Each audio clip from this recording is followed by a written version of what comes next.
Now, Michael Crawford reads more from his autobiography, Parcel Arrived Safely. And today he's remembering his success in No Sex Please, We're British.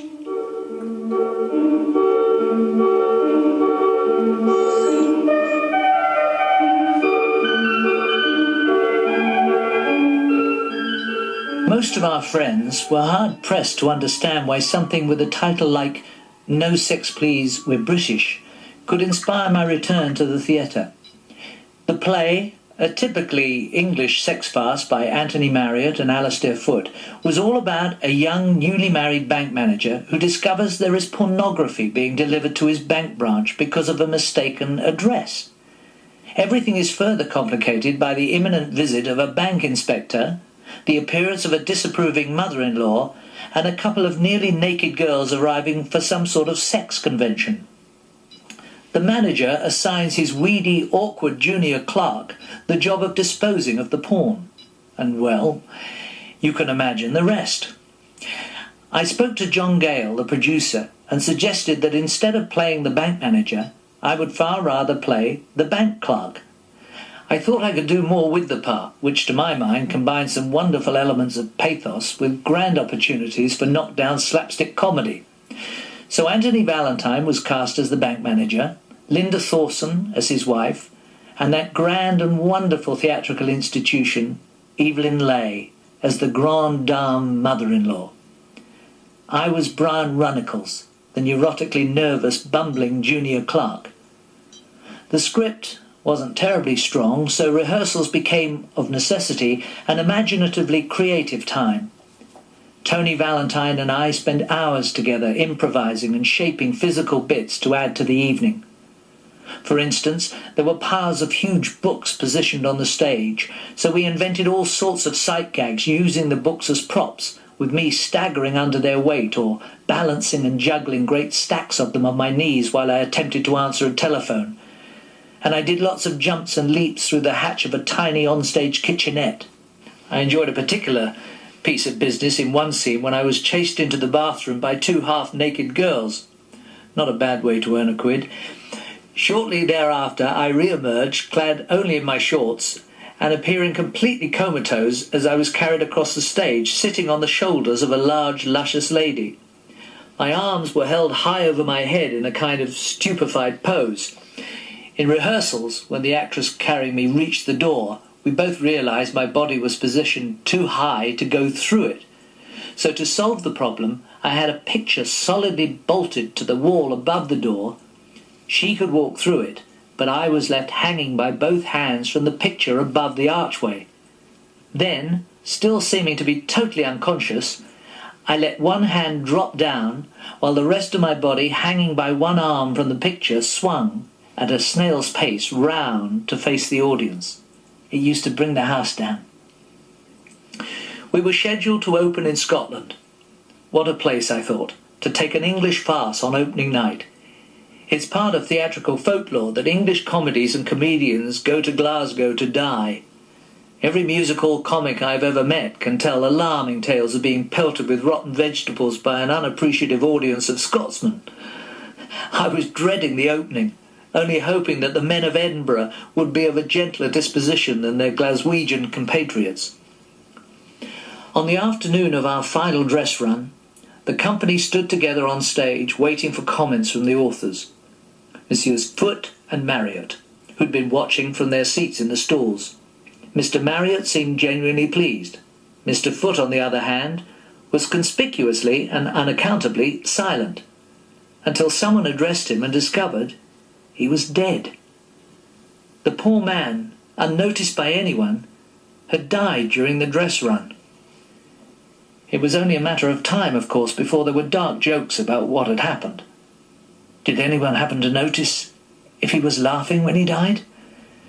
But as you can appreciate, the death of one of the authors did very little to calm our opening night jitters. In fact, we needn't have worried at all. The Edinburgh audiences were warmly receptive and kept us in full houses. The show moved on to Manchester, to the Opera House there, Much too large a theatre for such a farce, and we didn't do as well. But Tony and Linda and I spent every waking hour at the theatre devising, improvising and sharpening new business for our opening night in London. By the time the curtain went up at the Strand Theatre in June of 1971, our ensemble playing was honed to as near comic perfection as we could make it. Gabrielle and I went out to dinner after the opening and later drove on to the West London Air Terminal for the early editions of the papers. The reviews for the play itself were fairly reserved, but praise for our company was unanimous, and a few days later the eminent theatre critic of the Sunday Times, Harold Hobson, wrote a review I shall always treasure, calling my characterization a creation of innocent beauty and also of athletic skill which makes one proud of the theatre. Creating a character on stage is partly a matter of growing into that imaginary person's natural rhythm. Where in a sentence does that emphatic nod come? When, during an aggressive confrontation, does that characteristic twitch of the leg betray the seething nerves under the calm exterior? In comedy generally, and particularly on screen, much of it can be almost subliminal, but in on-stage farce, you can make every inch of your body work for you. Farce, you'll often find, is based usually on a highly dramatic situation, and as that drama unfolds, it's possible to allow your body to be racked by the turmoil of each moment, as if moving ever more and more out of your control. Fuses are going off down one part of the body after another. A lot of people playing farce make the mistake of sacrificing character to timing. I don't think that works. If you don't believe in the truth of a character, you won't laugh or cry with them. And surely this applies to all forms of drama. I have a memory from when I was very small of Nan, my grandmother, and Mont, my grandfather, struggling to carry a wardrobe downstairs. Mum offered to help, but "Don't interfere," said Mont. "We know what we're doing. We work as a team." Mum and I gave each other a look. Inevitably, the weight of the wardrobe proved too much for Nan, who sat down heavily on the stairs, letting go of the wardrobe so that the whole burden fell on Mont, who was supporting it from below. He fell backwards. The wardrobe slid down the stairs, revealing Nan's legs akimbo and the never-seen bloomers that dwelt underneath.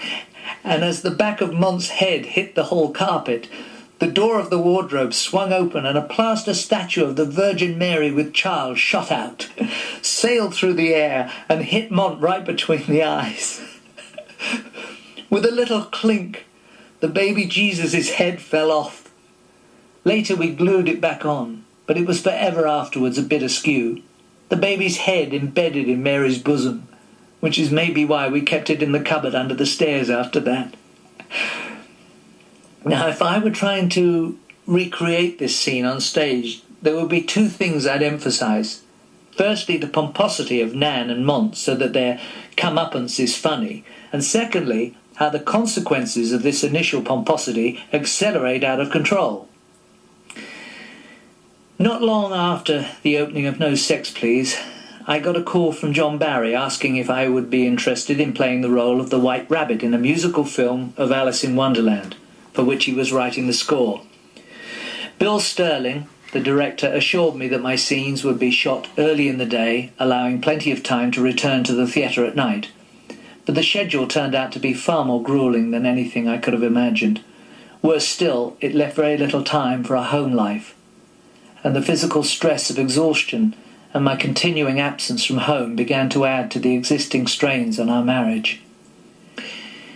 In the years following my meeting and falling in love with Gabrielle, I began for the first time to get a lot of recognition, particularly from the opposite sex. I'd never had this attention before. Now, suddenly I had choices, and my ridiculous male ego was enormously flattered. How does a man's mind work so that he believes that an infidelity won't interfere with the love that stands at the centre of his life? Of all the mistakes that one can make, this one ranks right up there with the worst. And then I'm afraid I compounded the hurt. I told Gabrielle what I'd done. As a Catholic, you think of confession in terms of doing penance and receiving absolution. But Gabrielle never trusted me completely again, and I'm sure I would have been exactly the same if it had been the other way round. Arguments gave way to long periods of resentful silence. Terrible weeks for both of us, and I didn't help matters by continually escaping to the refuge of the theatre, sometimes arriving in the afternoon for an 8 o'clock curtain. I moved out of our Wimbledon home in November 1972. It was fairly clear in Gabrielle's mind that our marriage was over, although at the time I adamantly refused to admit it to myself. I had always been a passionate football fan and loved going to matches, but the whole thing bored Gabrielle. I used to keep at her about it. Look, if we've got to get ourselves together, I told her, we have to be part of things for each other, so why don't you come to the football games? This kind of argument went on for months until she finally relented and came to a Chelsea match with me. Ironically, she ended up living with the centre-forward for Chelsea and had 2 children by him. I hate to say I told you so, but I knew she'd enjoy herself once she actually been to a match. However much I love Gabrielle, I don't think I loved her enough. But at the same time, I don't think I could have loved her more. Perhaps if we'd met later on when I was more mature, it would have lasted. Our friends were supportive and helpful. The astrologer Patrick Walker and his friend Martin Thomas suggested I come out and stay with them in their vacation home in Spain. An invitation they'd live to regret. The minute I got off the plane, my first words were, "Do you think I've done the right thing by coming here?" And from that moment I proceeded to drive them absolutely crazy. All I really wanted to do was go home. Patrick was particularly patient. He drove me to the airport almost every day. Halfway there, I'd decide not to go, and he'd have to drive me all the way back to the house again. Eventually the day came when I decided it was time to go. I even booked myself on the afternoon flight to London. This time, rather than risk another 2-hour drive to the airport, Patrick and Martin put me in a taxi in the joyful realization they wouldn't have to put up with me for another day. Patrick had a dinner party that evening, although not, he swore, to celebrate my departure. His guests were sitting on the terrace enjoying the sunset when a taxi pulled up. "Oh God, no," Patrick said. "It can't be." It was. My flight had been cancelled. "Why didn't you just sleep at the airport?" Patrick asked me. "I mean, did you have to come back? Well, it's not that we didn't want you." I left for good the next morning. I'm sure there was dancing in the streets. Mike Summerby, who played football for both Manchester City and England, was another great friend. He called me that first Christmas after Gabrielle and I separated, urging me to spend the holiday with his family. I was feeling completely miserable, not least for having contracted chicken pox. "Well, the kids have got to get chicken pox sometime," Mike insisted. "They might as well get it all at once." I might even have welcomed having chicken pox that holiday weekend had I known I was carrying a Christmas present of unimagined proportions. A script for a new television programme called Some Mothers Do Have 'Em.